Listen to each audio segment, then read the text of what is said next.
Здравствуйте, дорогие друзья! Сегодня я вам покажу, как я делаю лекарство от кашля. Здравствуйте, дорогие друзья! Сегодня я вам покажу, как я делаю дома лекарство от кашля. Так как я не пользуюсь антибиотиками и вообще лекарства у нас дома мало когда мы вносим. Так что я вам покажу, как я делаю лекарство от kашля для малыша. Merhaba arkadaşlar, size göstereceğim bugün öksürük şurubu nasıl yapılıyor, nasıl ben yapıyorum.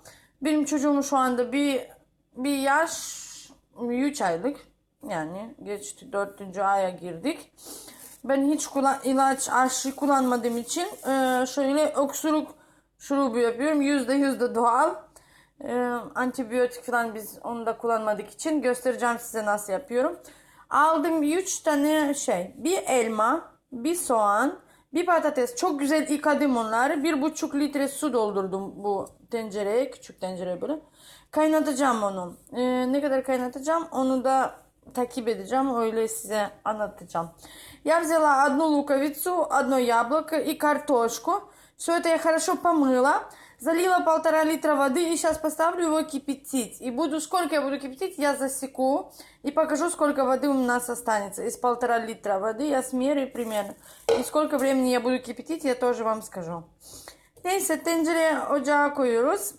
Ve zamanlı ne kadar olacak takip ediyorum. Onu da en son göstereceğim nasıl oluyor.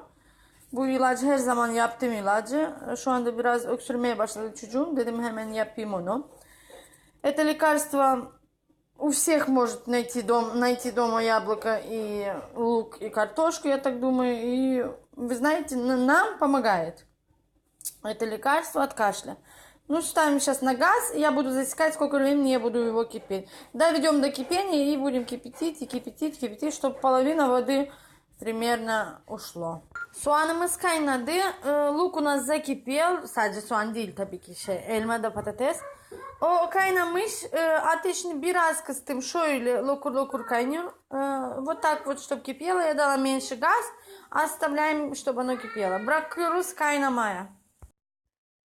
Elmaları hepsini kaynamış. Burada çıkarttım onları. Şu anda suyu döküyorum. Bakacağım ne kadar oldu. Tam 1 saat kaynamış. Sıcak şu anda ama ben böyle süzüyorum bunu. Temiz şeye. Bu kadar kaldı. Bunu döküyorum. Şöyle. Ne kadar oldu bir bakayım şimdi. Tam oldu 500 gram. Yani 1,5 litreden 1 litre kaynamış. Bunu 3 güne ben içiriyorum onu. Sabah, akşam, öğlen. Bu tatlı oldu zaten. Gibi. Böyle bir komposto gibi oldu bu. Şöyle sabah, akşam, öğlen bu kadarcık bir bardak oluyor işte. Düşünsene 3 güne bunu içiriyorum onu. Öksürük geçiyor. Size de tavsiye ederim. Videoyu beğendiniz.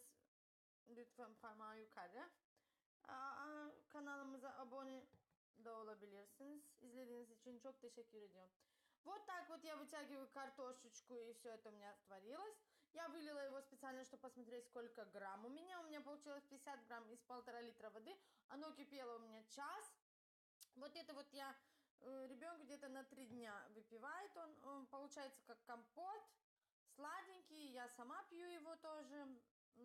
Короче, вот такие вот стаканчики у меня по 50 грамм где-то я на 3 дня делю малышу. Без никаких добавок, без ничего. Вот так просто я наливаю бутылочку и малый выпивает.